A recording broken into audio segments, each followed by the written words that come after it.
মহান আল্লাহ বলছেন উলাইকা হুমুল ওয়ারিসুন আল্লাযীনা ইয়ারিসুনাল ফিরদাউসা হুম ফিহা খালিদুন। বলেন আল্লাহু আকবার। সূরা মুমিনুন 18 নম্বর পারা, প্রথম নম্বর পৃষ্ঠা, প্রথম নম্বর রুকুর 10 নম্বর আয়াত। মহান আল্লাহ বলছেন ওই সমস্ত ব্যক্তিরা জান্নাতুল ফিরদাউসের উত্তরাধিকারী হবে, ওরা জান্নাতুল ফিরদাউসে প্রবেশ করবে এবং চিরকাল জান্নাতের মধ্যে থাকবে। এখন ওই সমস্ত ব্যক্তি কারা এটা জানার দরকার আছে না নেই? আছে না? ওরা কারা? ওরা কারা এটা আজকে এখানে বলবো। বলেন আলোচনার বিষয় কি অনেক গুরুত্বপূর্ণ না? জান্নাতুল ফিরদাউস কিরকম জান্নাত জানেন? রসুল বলছেন ইদা সাআলতুমুল্লাহ ফাসআলুহুল ফিরদাউস। রসুল বলছেন যখন তোমরা আল্লাহর কাছে জান্নাত চাইবে তখন তোমরা জান্নাতুল ফিরদাউস চাও। ফাইন্নাহা আলাল জান্নাহ, কেননা জান্নাতুল ফিরদাউস হলো সর্বোৎকৃষ্ট জান্নাত, ও আউসাতুল জান্নাহ এবং মধ্যবর্তী জান্নাত, ওয়া মিনহা তাফাজ্জারা আনহারুল জান্নাতি আল আরবাআ। আর জান্নাতুল ফিরদাউস হতেই অন্যান্য জান্নাত থেকে ঝর্ণা বয়ে গেছে, নির্ঝরিণী বয়ে গেছে। রসুল আমাদেরকে চাইতে বললেন কোন জান্নাত? এই বলেন না কেন কোন জান্নাত? ঘুম লাগছে? ঘুম লাগছে? মুরব্বি ঘুম লাগছে নাকি? মুরব্বি বললে আমার সমস্যা। আমি এক জলছায় গিয়ে বসে আছি, কিছু বাচ্চা যুবক আমাকে এসে বলছে মুরব্বি মুরব্বি হু।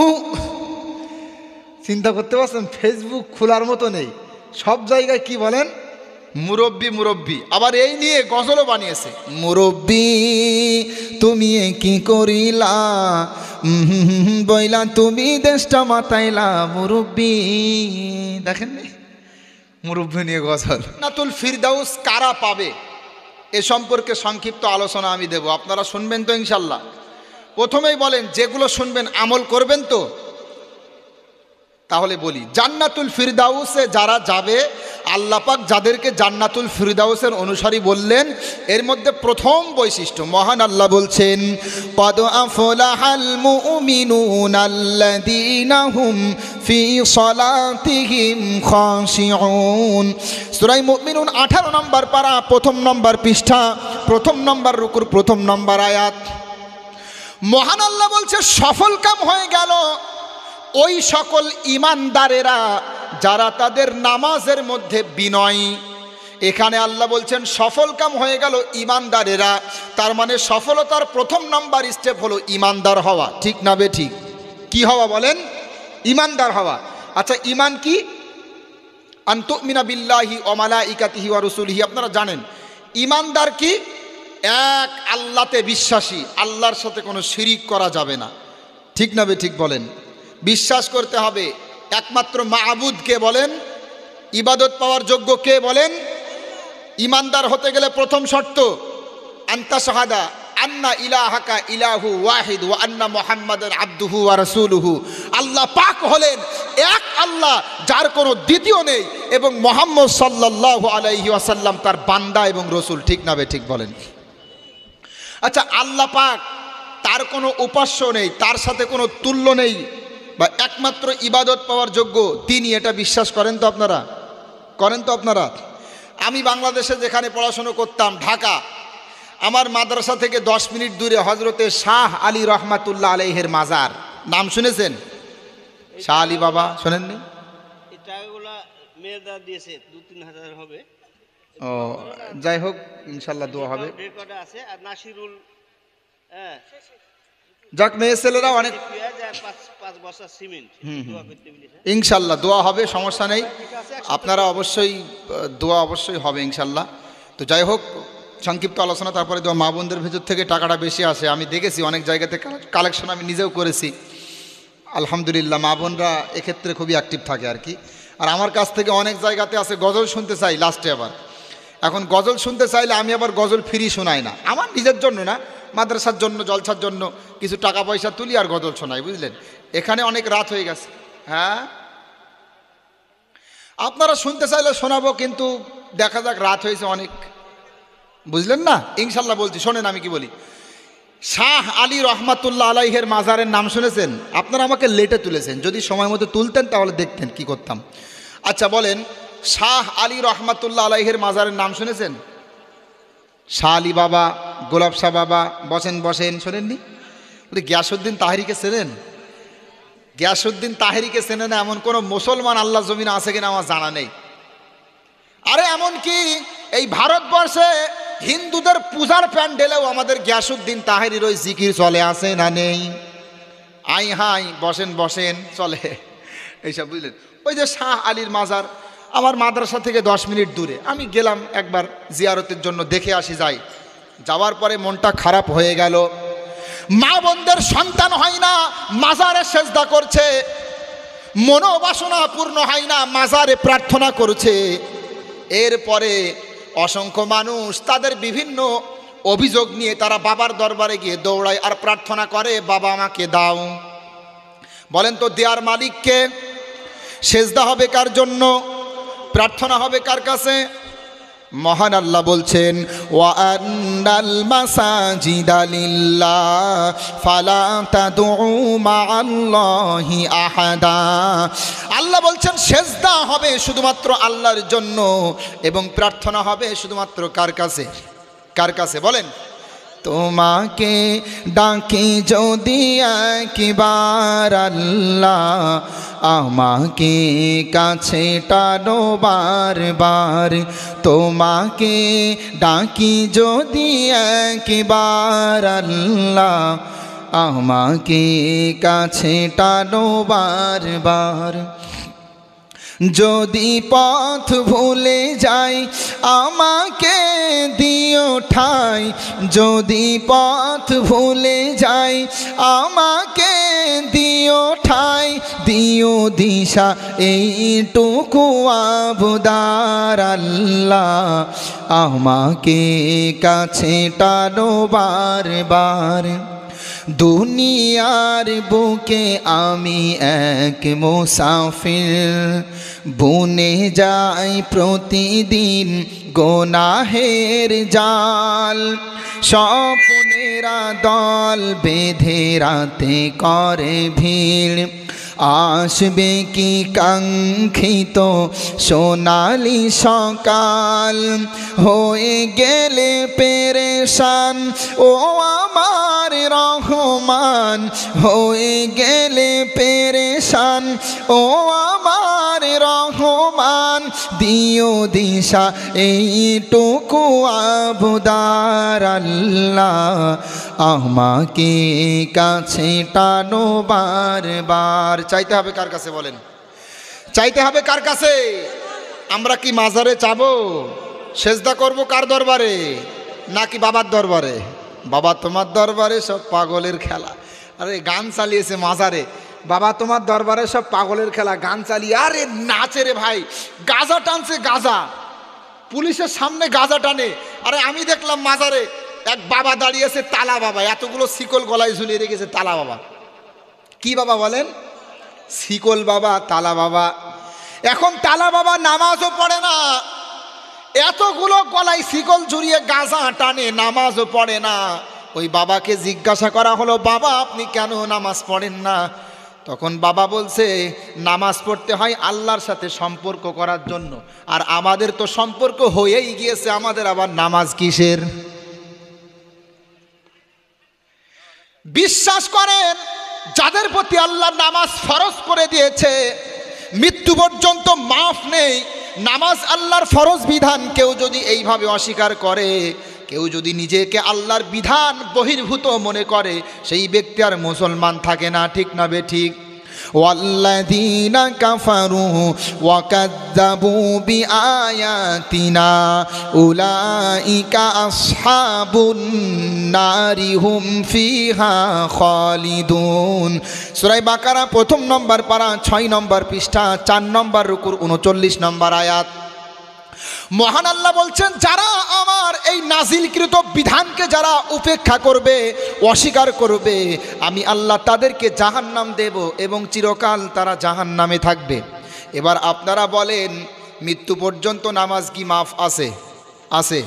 যদি দাঁড়িয়ে না পড়তে পারি বসে, বসে না পারলে শুয়ে, কিন্তু নামাজ মাপ নেই। যদি শুয়েও না পড়তে পারি ইশারাতে পড়তে হবে, কিন্তু নামাজ মাফ নেই। আর ওই বাবা, ওই ভণ্ড বাবা মানুষের ঈমান নষ্ট করার জন্য বলছে আমাদের আবার নামাজ কিসের, আল্লাহর সাথে সম্পর্ক হয়েই গিয়েছে। চিন্তা করতে পারছেন না? মুসলমান, আমি অত্যন্ত ভালোবেসে বলছি, আজমির শরীফে গিয়েছেন কেউ? আজমিরে মুরব্বী আজমিরে গিয়েছেন? সেজদা হয় না ওখানে মাজারে? আপনি কি করেছেন নাকি? আজমিরে আপনারা যারা যাবেন সাবধান, সেজদা করবেন না। সেজদা হবে কার জন্য বলেন?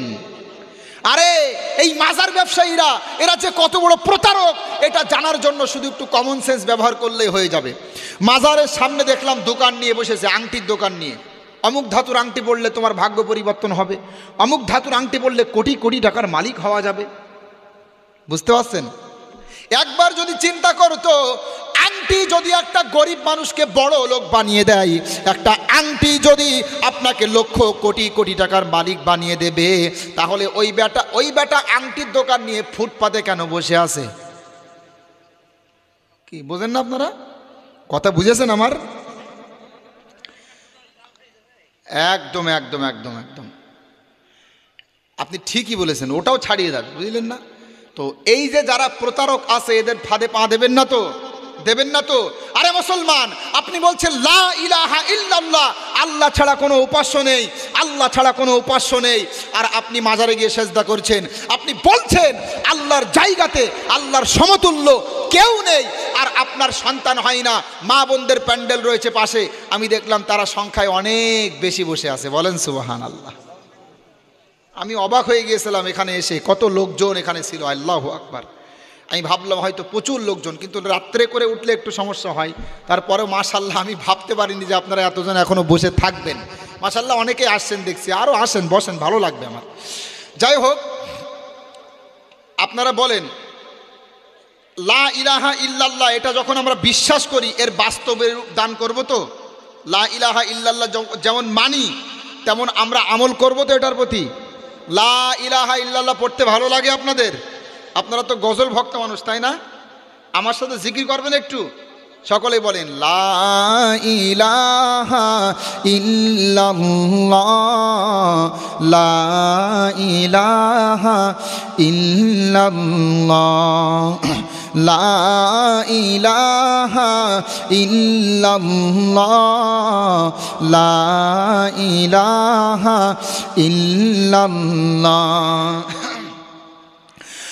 दोनों जहां का मालिक अल्लाह, दोनों जहां का खालिक अल्लाह, दोनों जहां का मालिक अल्लाह, दोनों जहां का खालिक अल्लाह। सबका राज है एक खुदा, ला इलाहा इल्लल्लाह। बोलें ला इलाहा, আমার সাথেও গাইতে হবে, ইল্লাল্লাহ, লা ইলাহা ইল্লাল্লাহ। আউয়ালু আখির হে আল্লাহ, জাহির বাতিন হে আল্লাহ, আউয়ালু আখির হে আল্লাহ, জাহির বাতিন হে আল্লাহ, হাফিজ নাসির হে আল্লাহ, লা ইলাহা ইল্লাল্লাহ, লা ইলাহা ইল্লাল্লাহ, লা ইলাহা ইল্লাল্লাহ।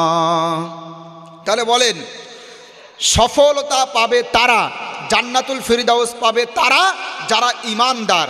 আর ঈমানের সাথে কুফরি এবং শিরকি করা যাবে না। এবার আপনারা সকলেই বলেন তো, ইবাদত হবে শুধুমাত্র কার জন্য? এখন কেউ যদি আল্লাহ ছাড়া অন্য কারো জন্য ইবাদত করে তাহলে তার অবস্থা কি হবে শোনেন।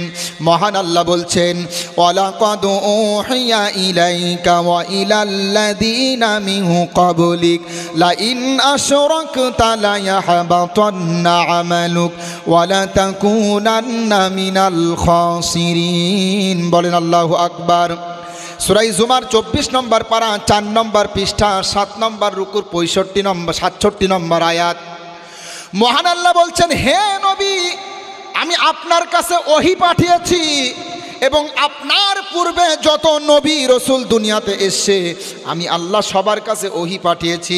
যদি তোমরা শিরকি কর্মকাণ্ড করো তাহলে তোমাদের আমলগুলো ধ্বংস হয়ে যাবে এবং তোমরা ক্ষতিগ্রস্তদের অন্তর্ভুক্ত হবে। কার কথা? আল্লাহর কথা। তাহলে শিরকি করা যাবে মুসলমান? যাবে না তো। শিরক সম্পর্কে বিস্তারিত বলবো না, ইউটিউবে শিরক সম্পর্কে আমার বিস্তারিত আলোচনা আছে, প্রায় 2 ঘন্টার আলোচনা আপনারা শুনতে পারেন আমার নামে। এরপরে আমি সংক্ষিপ্ত পরিসরে যেগুলো বলার অবশ্যই বলবো। দরুদ শরীফ পড়েন আল্লাহুম্মা।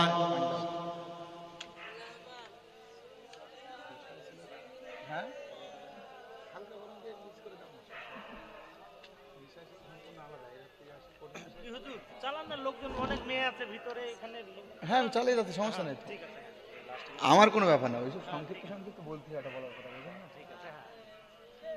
অত সহজে ছাড়া। হ্যাঁ সে তো অবশ্যই ইনশাআল্লাহ। দরুদ শরীফ পড়েন একটু দরুদ শরীফ পড়েন। এই শ্রোতাদের একটু লাইটের ব্যবস্থা করলে, শ্রোতাদের মুখগুলো দেখলে আমাদের ভালো লাগে। আপনারা সব মনে হচ্ছে যে অন্ধকারে বসে আছেন, এরকম করতে নেই, বোঝেন না? এটা দরুদ শরীফ পড়েন জোরে জোরে, ভালো লাগবে আমার। বিসমিল্লাহ।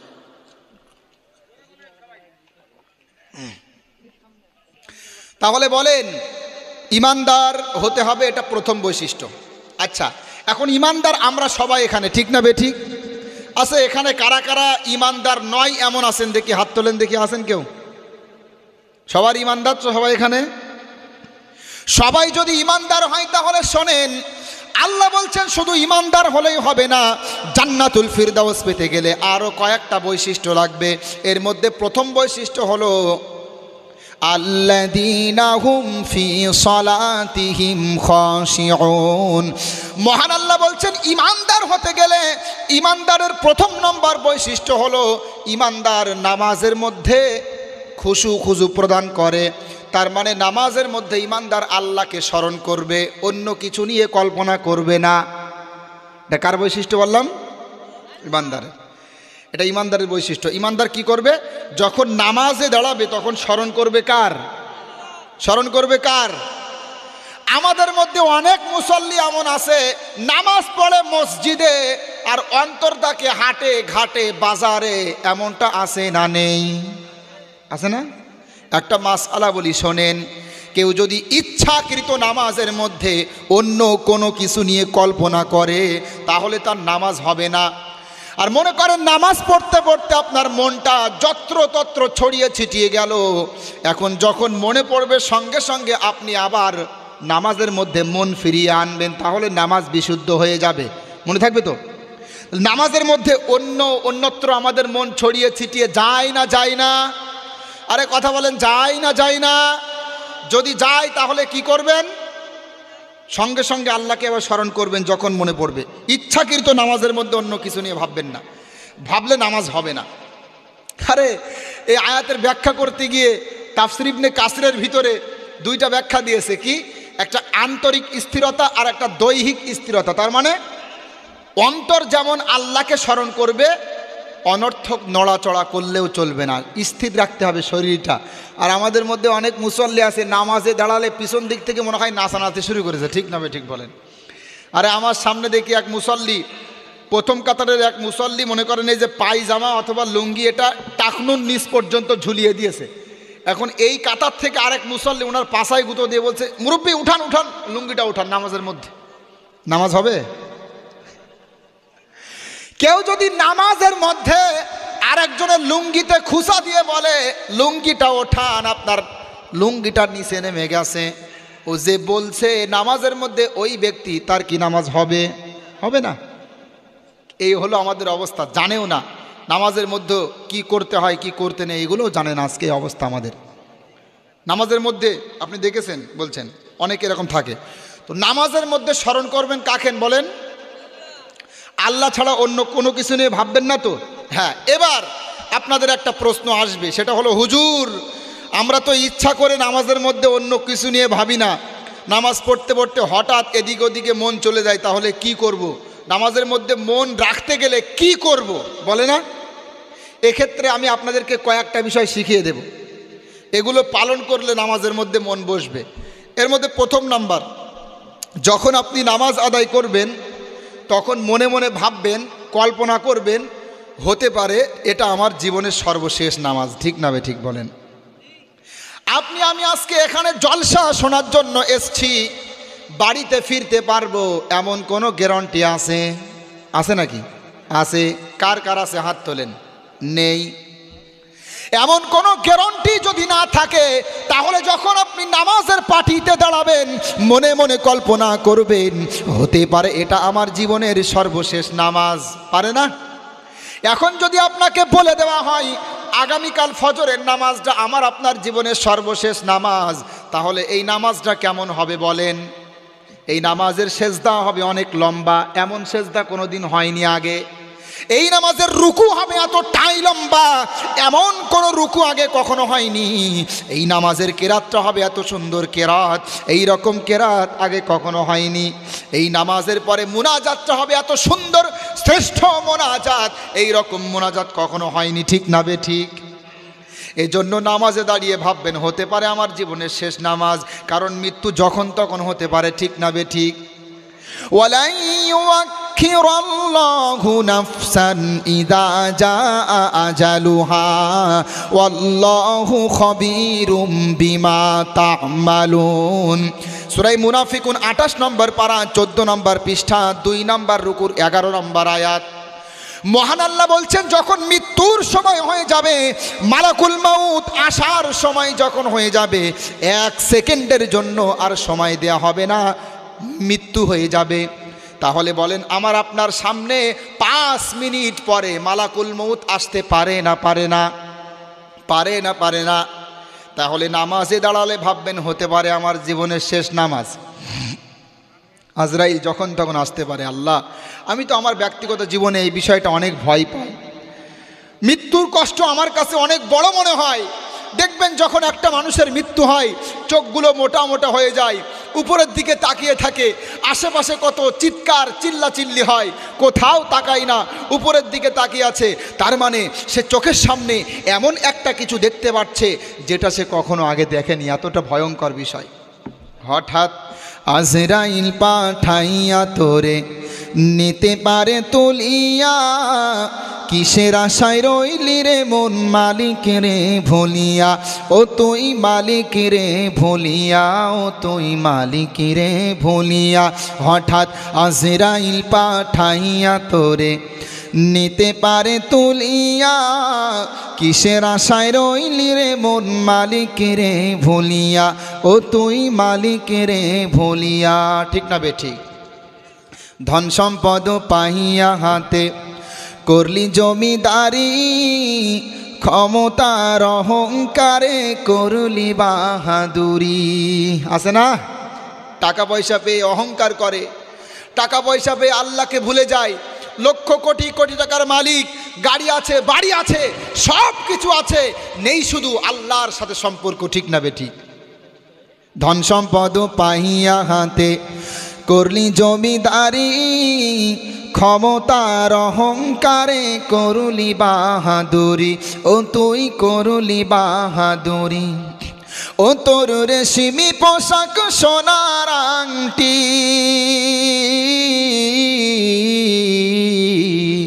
ও তোর রেশমি পোশাক সোনার আংটি, নিবে স্বজনেরা খুলিয়া, কিসের আশায় রইলি রে মন মালিক রে ভুলিয়া, ও তুই মালিক রে ভুলিয়া। ঠিক না? হঠাৎ আজরাইল পাঠাইয়া তোরে নিতে পারে তুলিয়া।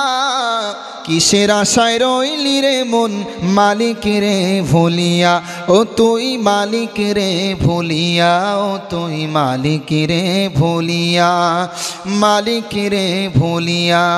মালিককে ভুলে থাকবেন না তো আর, থাকবেন না তো আর। তাহলে নামাজের পার্টিতে দাঁড়ালে কেউ যদি মনে করে এটা আমার জীবনের সর্বশেষ নামাজ, হতে পারে তার নামাজের মধ্যে মন থাকবে, ঠিক না? এরপরে দ্বিতীয় নাম্বার, যখন নামাজের পার্টিটা নিয়ে দাঁড়াবেন মনে মনে কল্পনা করবেন আল্লাহ আপনাকে দেখছে, ঠিক না বেঠিক? বিশ্বনবী মুহাম্মদ সাল্লাল্লাহু আলাইহি ওয়াসাল্লামকে হযরতে জিবরিল আমিন প্রশ্ন করছেন, মাল ইহসানু ইয়া রাসূলুল্লাহ? فقال النبي صلى الله عليه وسلم الإحسان أن تعبد الله كأنك تراه فإن لم تكن تراه فإنه يراك أو كما قال عليه السلام। জিবরিল আমিন আল্লাহর নবীকে প্রশ্ন করে বলছে, ইয়া রাসূলুল্লাহ, ইহসান কি জিনিস আপনি বলেন। তখন আল্লাহর নবী বলছেন, ইহসান হলো তুমি যখন আল্লাহর ইবাদত করবে, কি করবে? আল্লাহর ইবাদত করবে। যখন তুমি আল্লাহর ইবাদত করবে তখন তুমি মনে মনে কল্পনা করবে তুমি আল্লাহকে দেখতে পারছো।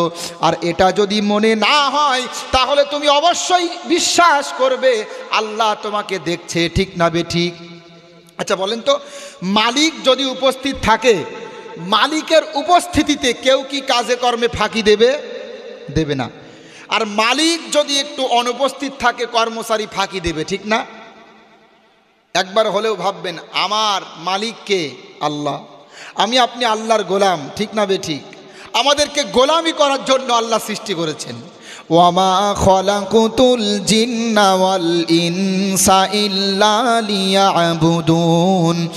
মহান আল্লাহ বলছেন আমি আল্লাহ মানুষ সৃষ্টি করেছি আর আমি আল্লাহ জিন সৃষ্টি করেছি শুধুমাত্র ইবাদত করার জন্য। সূরাতুজ জারিয়াত 27 নম্বর পারা 3 নম্বর পৃষ্ঠা, শেষ 3 নম্বর রুকুর 56 নম্বর আয়াত। আল্লাহ বলছেন আমি আল্লাহ সৃষ্টি করেছি মানুষ এবং জিনকে ইবাদত করার জন্য। তাহলে আমরা যে আল্লাহর গোলাম, কথাকার, কথা বলেন কথাকার? তাহলে আমরা যখন আল্লাহর গোলাম আর আল্লাহ আমাদের মালিক, আর আমাদের মালিক তো সবসময় আমাদেরকে দেখছেন, ঠিক না বেঠিক? তাহলে তিনি যখন আমাদেরকে দেখছেন আমরা কি ফাঁকি দিতে পারবো? মুসলমান ফাঁকি দিতে পারবো? আমার সেজদা, আমার রুকু, আমার কিরাত, আমার দাঁড়ানো সব কিছুই যখন আল্লাহ দেখছে তাহলে কেমন হওয়া দরকার বলেন তো? এগুলো ভাববেন, নামাজে মন বসবে। প্রথম বৈশিষ্ট্য শেষ করতে হবে যেহেতু অনেক বড় বিষয়, এই জন্য আমি হালকা হালকা বলে যাব। তো প্রথম বৈশিষ্ট্য কি বলেন? নামাজের ভিতরে আল্লাহকে স্মরণ করতে হবে, আল্লাহ ছাড়া কল্পনায় অন্য কিছু আসবে না। এটা জান্নাতুল ফিরদাউসে যাওয়ার প্রথম নম্বর বৈশিষ্ট্য। বলেন সুবহানাল্লাহ। তাহলে বলেন নামাজের ভিতরে আল্লাহকে স্মরণ করবেন তো? করবেন তো?